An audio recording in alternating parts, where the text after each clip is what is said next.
the heart of the movie is Brad Pitt, who I think turns in a very charismatic performance as this aging driver, Sonny Hayes, who is trying to make an improbable comeback.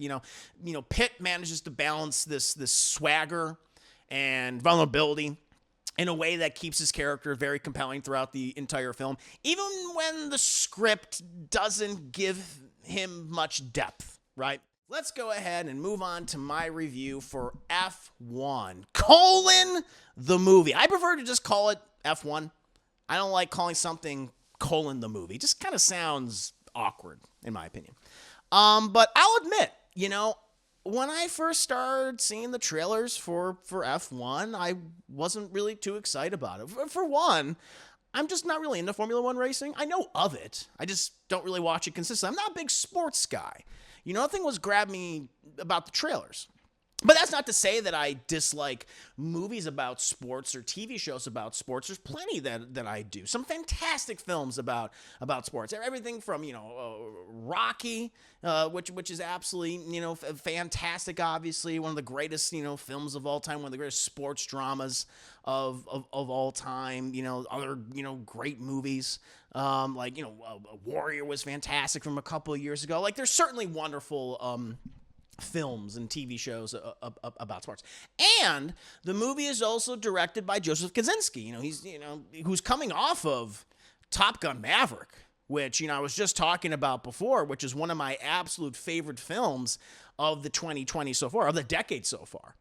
It's an incredible film. And that's me saying, not also being like a fan of the original Top Gun, at all. I think that movie's kind of goofy and unintentionally homoerotic. I was like, you're going to make a sequel to that movie? Wow, give me a break. And I ended up crying twice while watching that film. Incredible direction, cinematography, really good story, great performances throughout. And so I was like, you know what? Even though the trailer for F1 hasn't grabbed me at all, and I'm not really into Formula One racing, that doesn't mean that I'm going to dislike. That doesn't mean that I'm not going to be into F1, the movie. And people are probably asking, what the hell is F1 even about, Chris? Well, F1 follows a veteran driver named Sonny Hayes, played by Brad Pitt, once great Formula One champion, who's essentially coaxed out of semi-retirement and, eventually also sort of becomes like a mentor to a rising star on a very struggling F1 team. And as he, essentially straps back into the cockpit, for one final season, the Brad Pitt's character of Sonny, he battles not only, this fierce competition, on the track, but also the relentless passage of time. He's up there in the years now.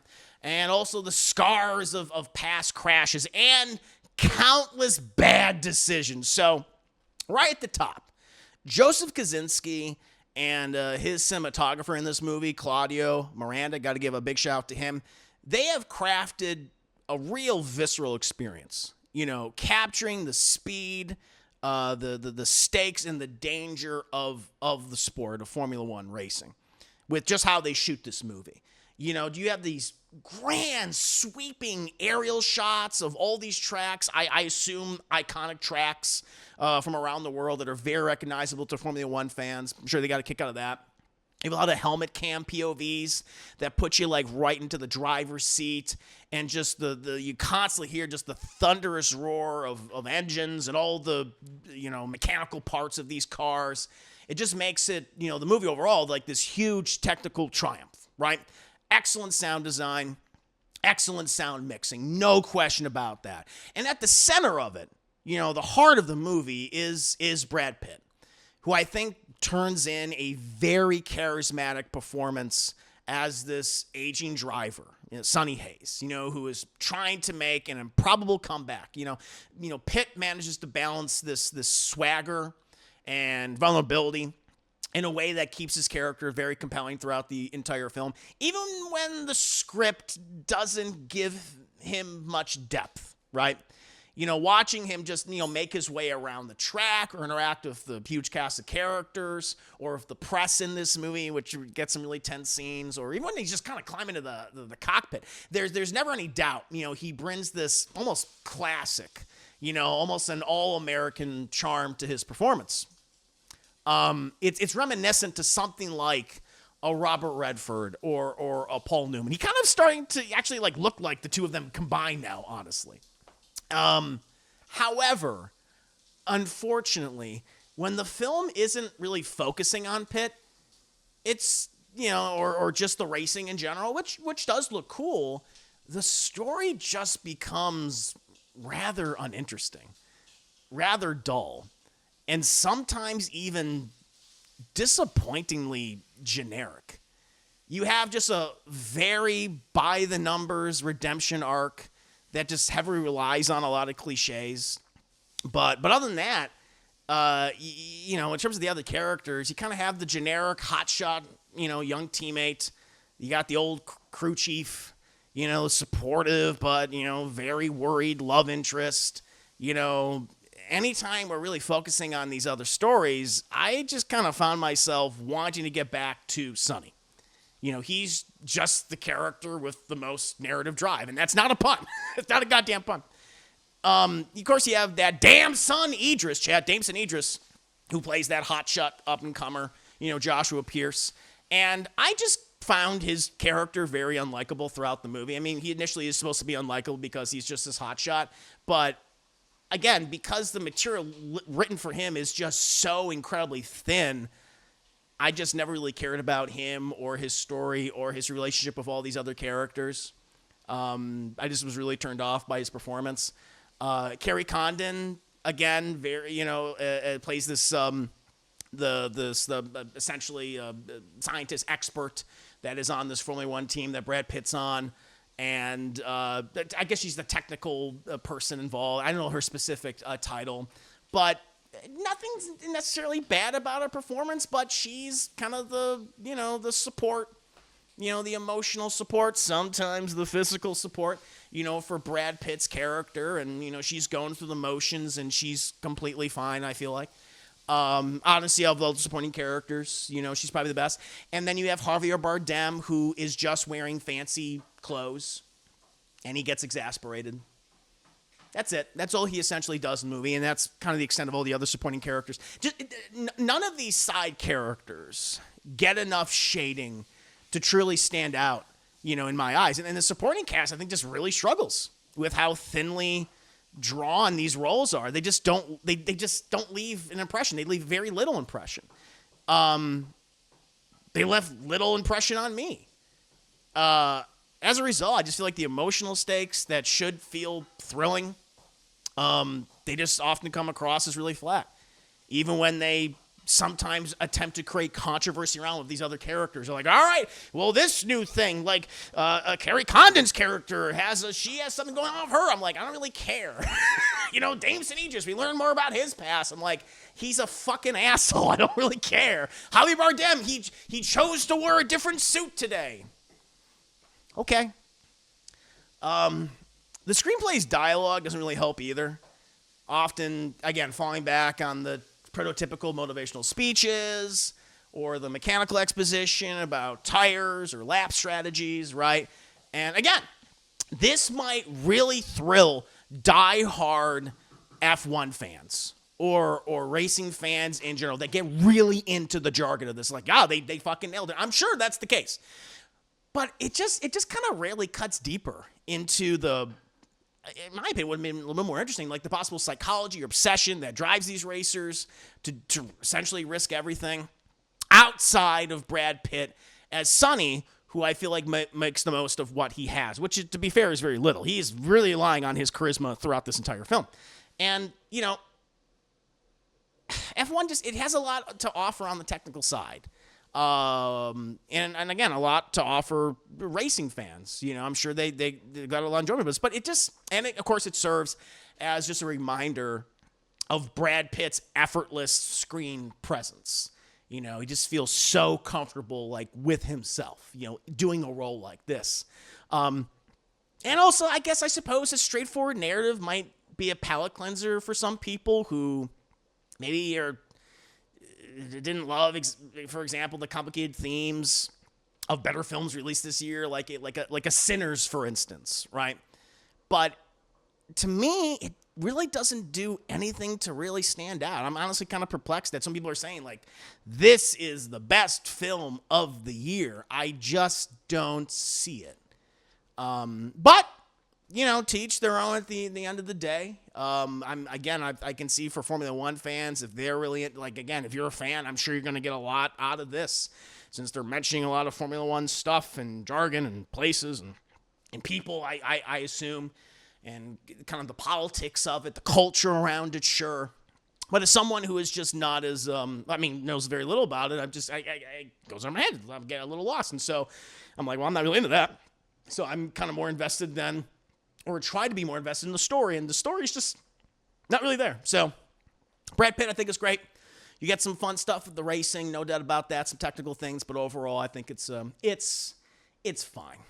It's fine. You know what this needed, Chad? This needed a little more of that Days of Thunder. I needed the bigger, dumber, stupider personalities that were featured throughout the film Days of Thunder with Tom Cruise and Michael Rooker and Cary Elwes. That's what I needed in this movie, okay? I needed a scene where fucking Brad Pitt and that damn son Idris, they decided to just rent out some cars and they just started to fucking start racing down, the streets of Los Angeles or something crazy like that.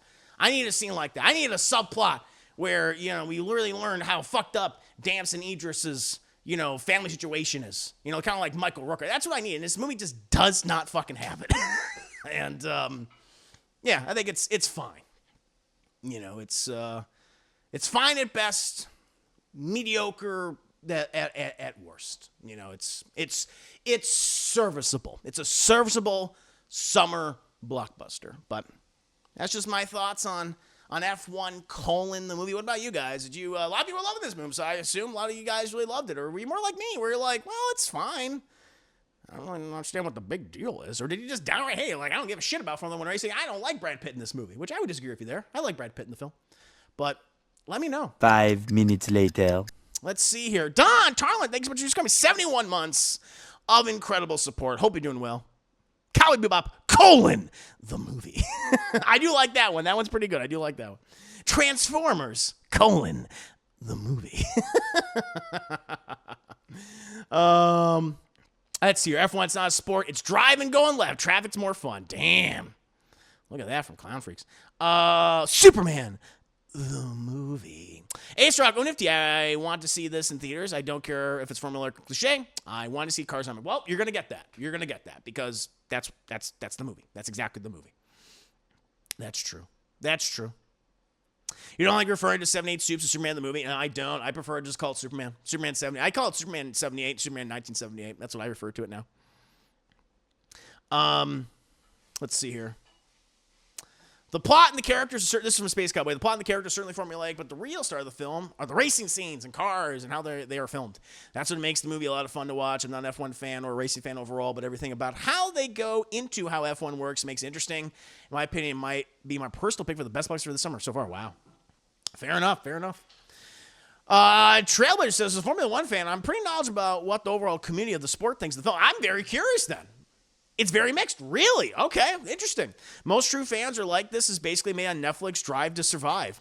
It offers little for the lifelong fans. It's more for the marketing aspect to bring more people into the sport. Wow. They don't have any knowledge about the sport. Most overall fans of the sport most overall fans of the sport kind of find the movie falls flat. Interesting. Okay. All right. I'm not alone then. Holy shit. Chris Ayers, like, I'm not F1 at all, or really race in general. I really dug this. Pitt carries it. Oh, yeah, 100%. He's the only character that I'm like, I like you. It'd be weird if he didn't, and I really liked Bardem and Condon. The Irish accents always got me. I just think Bardem was, like, Javier Bardem, I know how fucking great Javier Bardem can be. He's a tremendous actor. He has carried entire films. Like, he has so much charisma. I just feel like he's like, let's put him in a new suit today. I felt he was completely wasting this film. And Condon, I would say, is the second most interesting character in the film. One, because, you know why? Because she's with Brad Pitt most of the movie.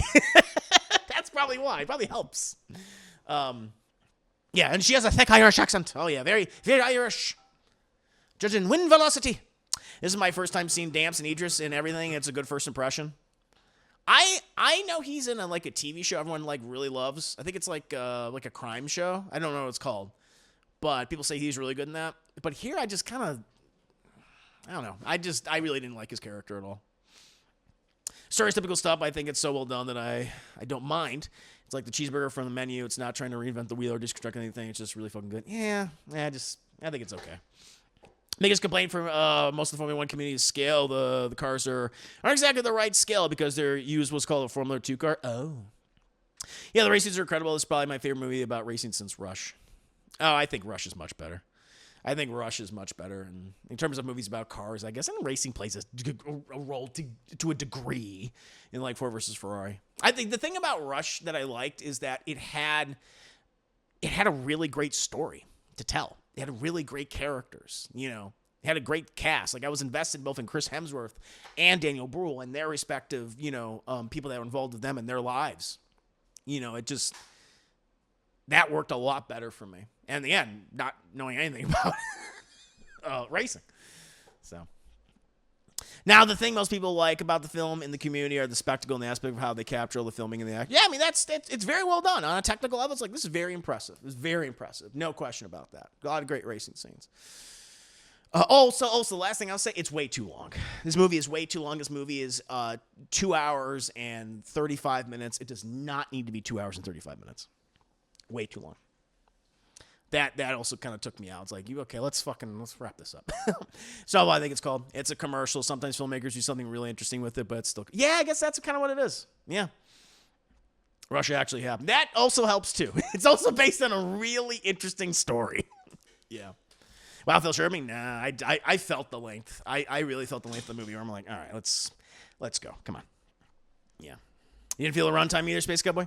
Also, I didn't know you could win a Formula 1 championship at 6 races when there's 22 races in a year. Again, if you're asking me about the technical, aspects of Formula 1 racing and the rules, I don't have a fucking clue. All right, I'm like, whatever they said, I guess that's how it is. I assume that's how they do it. So I'm not the person to ask.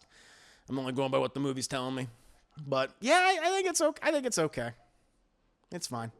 Brad Pitt definitely stood out for me the most. That's the thing I'm most kind of like, wow, he's really good. He's a really good movie. I watch more Marble Racing. I want to get behind the fucking what was some of the teams in Marble Racing? The Green Monkeys. They sound like the teams from Legends of the Hidden Temple. I want to support the Green Monkeys. The Red Dragons or something like that. Yeah, stuff like that is very fun. The Green Ducks, that is the Green Ducks and the Orangers. Yeah, that's good. Now once they make the Marble movie, the Marble Race movie, then who's gonna play the Marbles, Chad? Now they get Brad Pitt as one of the Marbles? Hell yeah. Hell fucking yeah. Let's go. Let's do it. But yeah, F1 I think it's fine.